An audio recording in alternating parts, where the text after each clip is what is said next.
সমকাল ভোটের আলাপে আপনাদেরকে স্বাগত জানাচ্ছি। আমি শাহাদাত তনিম। নির্বাচনের সার্বিক বিস্তারিত নিয়ে আজকের এই অনুষ্ঠানে আমাদের সঙ্গে যুক্ত হয়েছেন সমকালের মাল্টিমিডিয়া রিপোর্টার নাজমুল ইসলাম। তার কাছ থেকে আজকের দিনের নির্বাচনের সার্বিক বিস্তারিত জানবো এবং ফলাফলেরও বিস্তারিত জানবো। নাজমুল ইসলাম, সমকাল স্টুডিওতে আপনাকে স্বাগত জানাচ্ছি। আপনাকে অসংখ্য ধন্যবাদ। আজকের এই নির্বাচনে সবচেয়ে গুরুত্বপূর্ণ যে আসনটি ঢাকা 17, সেটিতে আপনি ছিলেন, সারাদিন ভর ছিলেন। কেমন ছিল নির্বাচনী প্রস্তুতি এবং যেই ভোট গ্রহণ, সার্বিক বিস্তারিত জানান। জি, আপনি ঠিক বলেছেন। ঢাকা 17 অত্যন্ত গুরুত্বপূর্ণ একটি আসন। পুরো বাংলাদেশের মানুষের চোখ ছিল এই ঢাকা 17-তে। আমরা নির্বাচনের প্রচারণার সময় লক্ষ্য করেছি। এই ঢাকা 17-তে লড়ছেন বিএনপির চেয়ারম্যান তারেক রহমান এবং প্রতিদ্বন্দ্বিতা করছেন জামাত প্রার্থী খালিকুজ্জামান। এই ঢাকা 17 আসনে 124টি ভোট কেন্দ্র রয়েছে। সবচেয়ে সুস্বাদু হালিম রাঁধুনি হালিম, হালিম হোক রাঁধুনি হালিম। এই ভোট কেন্দ্রগুলোতে আমরা সকাল থেকে দেখছিলাম যে উৎসবমুখর পরিবেশে ভোট গ্রহণ হচ্ছে। একই সাথে আমরা যারা নতুন ভোটার তাদের মধ্যে একটি অন্যরকম উচ্ছ্বাস দেখেছি এবং তারা ভোট প্রদান করে এসে হাতের যেই কালো দাগটি থাকে সেটির ছবি তুলছিলেন ভোট কেন্দ্রের ঠিক বাইরে এসে। এবং আমরা এখানে যদি আপনাদের বলি, বড় একটি বিষয় হলো বয়স্ক যারা রয়েছেন, যারা হেঁটে আসতে পারছেন না, আরেকজন হাত ধরে নিয়ে আসছেন এবং হুইল চেয়ারে করে আসছেন এবং তারাও বলছেন যে আমি ভোট দিয়েছি, আমার ভোট আমিই দিব। এটি যেন বাংলাদেশে হয়। এবং এই ঢাকা 17 আসনে সকাল থেকেই পুরো আইনশৃঙ্খলা রক্ষাকারী বাহিনী সতর্ক অবস্থানে ছিলেন। কিছুক্ষণ পরপর আমরা দেখেছি র্যাব ছিল, সেনাবাহিনী ছিলেন, পুলিশ ছিলেন। যদি সেনাবাহিনীর কথা বলি, কিছুক্ষণ পরপর টহল দেওয়া হয়েছে প্রতিটি কেন্দ্রের সামনে এবং বলা যায় একটি সুষ্ঠু নির্বাচন ঢাকা 17-তে হয়েছে। তারেক রহমান যখন ভোট দিতে আসলেন তখনকার পরিস্থিতি কেমন ছিল, কয়টার দিকে এসেছেন এবং এর পরপরই প্রধান উপদেষ্টা সেখানে ভোট প্রদান করেছেন, সেই বিষয়ে একটু জানতে চাই। তারেক রহমান 9:30টার পরপরই তিনি ভোট প্রদান করতে আসেন। গুলশান যে কার্যালয়টি রয়েছে তার ঠিক বিপরীত পাশেই Gulshan model high school and college যে ভোট কেন্দ্রটি রয়েছে সেখানে ভোট প্রদান করতে আসে। এবং আমরা লক্ষ্য করেছিলাম যে তার সাথে অনেক নেতাকর্মী এসেছেন এবং কঠোর আইনশৃঙ্খলা রক্ষাকারী বাহিনী ছিলেন। কঠোর নিরাপত্তার মধ্যে তিনি এসেছেন। একই সাথে ভোট প্রদান শেষে তিনি এসে সাংবাদিকদের সাথে কথা বলেন, গণমাধ্যমকে জানান, শতভাগ আশাবাদী এবং দেশ তারা সুন্দরভাবে পরিচালনা করবেন, এই বার্তাটিও দিয়েছেন। আরেকটি বিষয় আমরা লক্ষ্য করেছি, তারেক রহমান কিন্তু তার পরিবার সঙ্গে এসেছেন, তার সহধর্মিণী ছিলেন, তার মেয়ে ছিলেন, শাড়ি পরে এসেছেন। সেটিও সোশ্যাল মিডিয়ায় আমরা দেখতে পাচ্ছি যে ইতিমধ্যে ভিডিওটি ভাইরাল হয়েছে। সেই পরিস্থিতিটা কেমন ছিল? তখন আসলে মানুষের উপস্থিতিটা ওইখানে বেশি ছিল এবং সাধারণ যে ভোটাররা ছিল তারাও অনেকেই দেখতে যাচ্ছেন, ছবি তুলতে চাচ্ছেন, যার কারণে ওইখানে ঢুকার যে প্রবেশদ্বারটি রয়েছে বেশি সময় সেখানে দাঁড়াতে পারেনি। এবং আপনি জানেন প্রোটোকলের মাধ্যমে তারেক রহমানকে ভিতরে নিয়ে যাওয়া হয় এবং তারপর প্রোটোকলের মাধ্যমেই বের করা হয়। কিন্তু আমরা দেখছিলাম যে উনি যে কেন্দ্রে ভোট দিয়েছেন ঠিক সেখানেই সাধারণ ভোটার যারা রয়েছেন তারা দূর থেকে ছবি তুলছেন। সকলের ফোন হাতে চলে এসেছে, ক্যামেরা চালু হয়েছে, ছবি তুলছেন।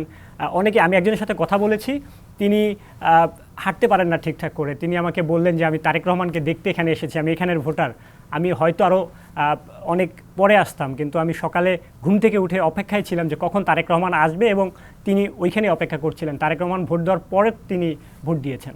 তার যে প্রতিদ্বন্দ্বী রয়েছেন জামায়াত ইসলামের প্রার্থী ডক্টর খালিদুজ্জামান, তার যেই নির্বাচনী কেন্দ্রগুলো ছিল সেগুলোতে তিনি ঘুরেছেন, তার বিষয়ে একটু আপনার কাছে জানতে চাই। সকাল 8টার পর থেকেই মূলত আমরা দেখতে পেয়েছি খালিকুজ্জামানকে। তিনি তার যে নির্বাচনী প্রচারণা চালিয়েছিলেন তখনও লক্ষ্য করেছি এবং এখন তার যে কেন্দ্রগুলো রয়েছে বিভিন্ন কেন্দ্রে তিনি গিয়েছেন। একই সাথে যেখানে তার নেতাকর্মী অবস্থান করেন সেখানে গিয়েছেন। তিনি এই ভোট কেন্দ্রগুলো ঘুরেছেন। ঢাকা 17 তিনি দীর্ঘদিন থেকে এখানে প্রচারণা চালাচ্ছিলেন এবং আশা করা যায় দুজনের মধ্যে একটি ভালো সম্পর্ক এই ঢাকা 17-তে বজায় থাকবে। আরেকটি বিষয় আপনার কাছ থেকে জানতে চাই, আপনি আরেকটি আসনে ছিলেন ঢাকা 18, এইটিও একটি গুরুত্বপূর্ণ আসন। সেই আসনে যিনি আছেন বিএনপির প্রার্থী এবং এনসিপির যে প্রার্থী 11 দলীয় জোটের, তাদের মধ্যে কেমন সম্পর্ক দেখলেন, কেমন পরিস্থিতি দেখলেন নির্বাচনের? ঢাকা 18 কথা যদি আপনাকে বলি, এখানে দুইজন প্রতিদ্বন্দ্বী, একজন বিএনপি থেকে এবং একজন এনসিপি থেকে মূলত শাপলাকলিতে নির্বাচন করছেন, ধানেশীষ এবং শাপলাকলি। ঢাকা 18-তে যিনি নির্বাচন করছেন বিএনপির হয়ে, তিনি দীর্ঘদিন থেকে সেখানে থাকেন এবং সেই এলাকায় নির্বাচন করছেন। সেই এলাকায় তার একটা অন্যরকম একটু বেশি জনপ্রিয়তা রয়েছে এবং একই সাথে 11 দলীয় জোট থেকে যিনি নির্বাচন করছেন তারও জনপ্রিয়তা সেখানে রয়েছে। জুলাই গণ অভ্যুত্থানে আপনি জানেন তিনি নেতৃত্ব দিয়েছেন, আন্দোলন করেছেন, ভূমিকা রেখেছেন। সেখান থেকে আসলেই তাদেরও মানুষ গ্রহণ করছে এবং দুই পক্ষকে মানুষ গ্রহণ করছে। এই যে এখন ভোট গণনা চলছে, কিছুক্ষণ পর হয়তো বা আমরা একটি কাঙ্ক্ষিত ফলাফল শুনতে পাবো, সেটি ঘিরে কোনো ধরনের সহিংসতা বা সংঘর্ষ হওয়ার সম্ভাবনা দেখেন কিনা? আপনি আজ সারাদিনই এই মাঠে সংবাদ সংগ্রহ করেছেন। আমি ঢাকার বিভিন্ন কেন্দ্রে গিয়েছি। আপনি যেই দুটি আসনের কথা বললেন, ঢাকা 17 এবং 18, তার বাইরেও আমি বেশ কয়েকটি আসনে গিয়েছি, কেন্দ্রে গিয়েছি, ভিতরে প্রবেশ করেছি। কোনো প্রকার বিশৃঙ্খলা সৃষ্টি হয়নি। আপনাকে একটু আগে বললাম যে আইনশৃঙ্খলা রক্ষাকারী বাহিনী কঠোর নিরাপত্তা দিয়েছে। কিছুক্ষণ পরে আমরা দেখেছি সেনাবাহিনী এসেছে এবং পুরো ভোট কেন্দ্রে আমরা আইনশৃঙ্খলা রক্ষাকারী বাহিনীর যে অবস্থান সেটি লক্ষ্য করেছি। যদি কেউ বিশৃঙ্খলা করতেও আসতো, হয়তোবা সেখানে সম্ভব ছিল না।